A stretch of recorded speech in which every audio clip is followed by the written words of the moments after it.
ब्रह्मांड नायक राजाधिराज योगीराज श्री गुरु नरसिंह सरस्वती स्वामी महाराज की जय। अवधूत चिंतन श्री गुरुदेव दत्त। गुरुर्ब्रह्मा गुरुर्विष्णू गुरुर्देवो महेश्वरा गुरुर साक्षात परब्रह्म तस्मै श्री गुरुवे नमः। अवधूत चिंतन श्री गुरुदेव दत्त। इथं आलेल्या सर्व भक्तांना गुरुपौर्णिमेच्या हार्दिक हार्दिक शुभेच्छा। आज खरं तर गुरु आणि शिष्य यांचा सण म्हणायला काही हरकत नाही आणि त्या निमित्तानं आज आपण गुरुचरणापाशी आलेलो आहे। त्यामुळं सगळ्यांचं अनेक वेळा मी स्वागत करतो दत्त देवस्थान तर्फे। तर आज योगायोग म्हणायला काही हरकत नाही, कारण मला वाटतंय असा योग येतोय का नाही काय माहित नाही आमच्या जीवनात तर, आणि येईल सुद्धा महाराजांच्या कृपेनं। पण जी मोराळचं महत्व आहे गुरुवारचं, प्रत्यक्ष दत्तप्रभूंचं आगमन आपलं गुरुवारचं मोराळमध्ये होत असतंय आणि आज योगायोगानं गुरुपौर्णिमा पण गुरुवारी आल्या आणि गुरुवार पण आहे। मला वाटतं 18 वर्षाचा हा सगळ्यात मोठा योग आहे म्हणायला हरकत नाही आणि महाराजांचं आगमन निरंतर चिरंतर आपल्या मोराळमध्ये वास्तव्य प्रत्येक गुरुवारी असतं, तसं आज पण वास्तव्य महाराजांचं आहे आणि खरोखर भाग्य म्हणायला हरकत नाही आपलं की ज्यांच्या दर्शनासाठी तटस्थ देव देवता ऋषीमुनी यक्ष गंधर्व अनेक कितीतरी त्यांच्या दर्शनासाठी आतुर होतात, पण आज सर्वसामान्यांवर या कलियुगामध्ये आज महाराजांनी क्षेत्र मोराळ हे निवडून आज सर्वसामान्य कृपा करायचं महाराजांनी मनात आणून ह्या ठिकाणी पावनभूमी करून आज गुरुपौर्णिमे सुद्धा कृपा आशीर्वाद आपल्या सगळ्यांना सगळ्यात मोठा आशीर्वाद मिळणार आहे म्हणायला काही हरकत नाही। त्याचबरोबर आज गुरुपौर्णिमेचं महत्व सगळ्यांना माहीतच असेल तरी सुद्धा गुरु कसा असावा शिष्य कसा असावा याबद्दल बोलायला शब्द कमी आहेत, पण सगळ्यात म्हणतात ना महाराजांनी आज्ञेत एक सांगितलंय गुरु शिष्याचं नातं कसं असलं पाहिजे। गुरु शिष्याचं नातं पाणी आणि माशाप्रमाणे असलं पाहिजे। जसं पाण्याविना मासा राहू शकत नाही, राहू शकतो का पाण्याविना मासा, तसं गुरुविना शिष्यानं राहणं कठीण झालं पाहिजे। अशी तळमळ शिष्याची पाहिजे, गुरूंची पाहिजे। जसं पाण्याविना मासा तर राहू शकत नाही त्याच पद्धतीनं गुरुविना शिष्य राहिला नाही पाहिजे, अशी गुरुनिष्ठा गुरुभक्ती शिष्यापाशी पाहिजे। आता कलियुगामध्ये खरं म्हटलं तर गुरु चांगलं भेटणं आणि शिष्य सुद्धा चांगलं भेटणं मुश्किल झालंय, कारण ह्या कलियुगामध्ये आज बऱ्याच गोष्टी अशा निघल्यात की अवडंबर भरपूर करणारे लोक आहेत, पण खरं गुरु मार्ग भेटण्यासाठी सुद्धा आपली पुण्याई आणि आपली भक्ती लागते, त्यावेळी चांगल्या गुरुची आपल्याला भेट होत असते। आज गुरु असल्याशिवाय आपण परमात्म्याकडे जाऊ शकत नाही। जर सद्गुरूला जर भेटायचं असेल तर पहिला गुरु पाहिजे आणि गुरु केल्याशिवाय सद्गुरूची भेट होऊ शकत नाही। देव जर येऊन तुम्हाला म्हटला की चला मी तुम्हाला दिलं तरी सुद्धा मान्य नाही, गुरु हा लागतोच आणि गुरुशिवाय आपल्याला मार्ग नाही, गुरुशिवाय तरुण जाण्याचा उपाय नाही। त्यामुळे गुरु करणं हे सगळ्यात महत्वाची गोष्ट आहे। पण गुरु करत असताना सगळ्यांना वाटतं की आम्हाला शिष्यपद द्यावं, लगेच मोरामध्ये आले की आम्हाला माळ घातली पाहिजे, लगेच शिष्यपद मिळालं पाहिजे, लगेच अनुग्रह झाला पाहिजे, चला लगेच चालू। ही तशी सिस्टीम इथं मोराळमध्ये नाही।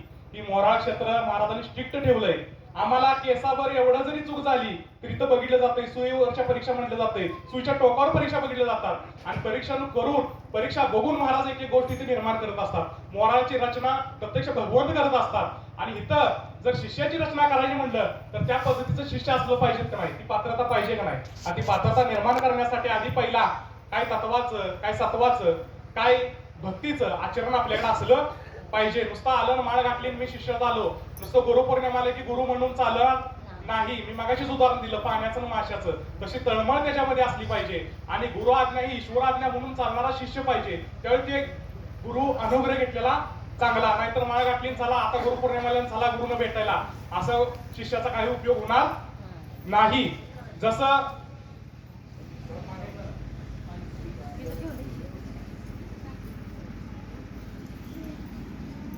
मम्मी आता कधी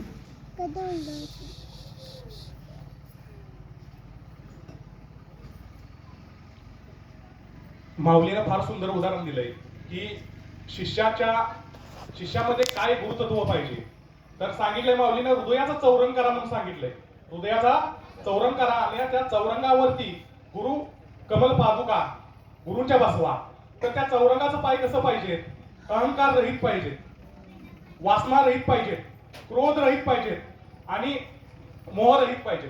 म्हणजे अशा विकाररहित असणाऱ्या चौरंगावरती गुरूंच्या पादुका बसवायच्या आहेत. आपण कसं आहे की नुसतं कामापुरतं मागं म्हणून चालत नाही. गुरुची आठवण कधी येते संकटात. एरवी गुरु कुठं आहे ती सुद्धा आपल्याला माहित नसतं. तर तशी गुरु भक्तीचा उपयोग नाही. निस्सेम भक्ती पाहिजे. आणि दिखावा करण्यापेक्षा एकलव्य जो झाला, एकलव्य माहिती आहे ना सगळ्यांना, एकलव्याला दीक्षा मिळाली नव्हती, पण तिची गुरुनिष्ठा एवढी होती की अर्जुनापेक्षा सुद्धा श्रेष्ठ धनुर्धर होता. तिची निष्ठा होती. तसं प्रत्येकाने येऊनच समोर केलं पाहिजे असं नाही, पण मनातलं जर तुम्ही अंतःकरणानं जर गुरुप्रेम तुमच्यापाशी असेल तर ते एक लव्यासारखी तुमच्याकडे सुद्धा ती शक्ती येऊ शकते. पण तशी निष्ठा पाहिजे. आज कलियुगामध्ये बघतोय असंख्य दरबार, असंख्य गोष्टी आहेत, पण खरा मार्ग भेटण्यासाठी मी मगाशीच म्हटलं पुण्यही लागते. जसं महाराजांनी तर आज्ञेच सांगितलंय की ज्याचं भोग संपल्या ते मोराळ येईल म्हणून सांगितलंय. तिथं गर्दीसाठी पब्लिसिटीसाठी मोराळ नाही. तसं ज्याचं भोग संपल्या, ज्याची पुण्य आहे, त्याला चांगलं गुरु भेटू शकतात.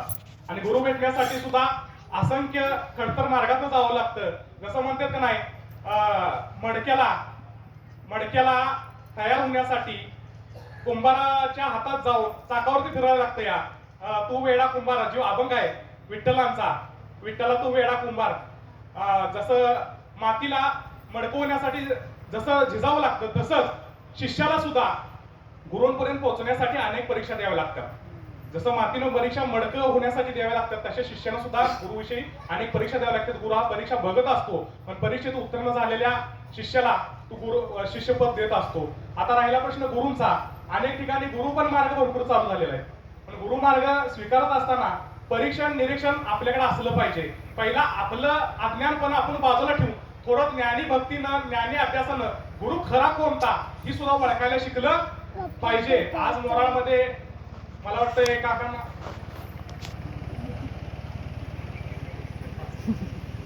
मला वाटतं 5 ते 6 वर्ष झालं काकांना अधिकृत गुरुपद महाराजांनी दिलं की शिष्य करायची परवानगी दिली. या ठिकाणी कसं असतंय, मस्त सगळ्यांची इच्छा असते की बंडूदादांनी गुरु झालं पाहिजे, काकांनी गुरु झालं पाहिजे, पण वरनं अधिकृत झाल्याशिवाय आम्ही तुम्हाला देऊ शकत नाही. ते अधिकारपणाने आम्ही स्वप्नात पण आणू शकत नाही. प्रत्येकाला वाटतं की गुरु झालं पाहिजे, पण गुरु शिष्य होणं किंवा गुरु करून घेणं ही काही खिरबाग नव्हे. त्या पद्धतीचं आपल्यात आचरण असलं पाहिजे. आणि ती परीक्षा आम्ही करत असतो.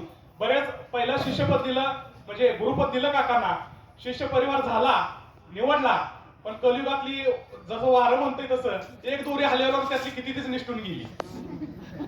टिकवणं सुद्धा एवढी सोपी गोष्ट नव्हे. त्याला भाग्यच लागतंय. गुरुपाशी चरणापाशी लीन राहणं, त्यांना तिथं धरून राहणं. जसं गुळाला मुंगळा चिटकतो तसं गुरुचरण आपण चिटकून धरलं पाहिजे. मुंगळा जसा गुळाला चिटकल्यानंतर तुटला तरी निघत नाही, तसं गुरुचरण सोडलं नाही पाहिजे. नुसता स्वार्थासाठी गुरु करणं काय उपयोगाचं नाही. लगेच इकडे दिलं, इकडे द्यायचं, इकडे लगेच मिळावा, सेवा केली की लगेच मिळावा पाहिजे. अशा गुरुपदाला काही उपयोग नाही. देव अगर नको, सुख असो अगर दुःख असो, गुरुंची सतत आठवण करणारा हा परमशिष्य म्हणायला काय हरकत नाही. आता आम्ही बघितलं शिष्य परिवारात जवळजवळ मला वाटतंय 6 जण होती. त्यातले मला वाटतं आता 4-5 जण 4च राहिलेले तसं म्हणायला. कारण तेवढं निभवणं सुद्धा कठीण आहे. वाटतंय सेवा आपल्याला घ्यायला, पण ती निभवणं सुद्धा कठीण आहे. आणि त्या तत्वात असलं तरच पुढच्या गोष्टी मिळतात. नुसतं आलं गेलो, नुसतं गुरुपौर्णिमेला आलो, गुरुची भेट घेतली, वस्तू दिली, याला महत्व नाही. एरवी कुठं गुरुंचं काही ध्यान तर असतंय का, ती पण आपण जरा आचरणात आणलं पाहिजे. त्यामुळे गुरुभक्ती ही श्रेष्ठ भक्ती आहे. ती करत असताना आपण अंतःकरणातनं मनोभावे आणि भक्तिमय केली पाहिजे.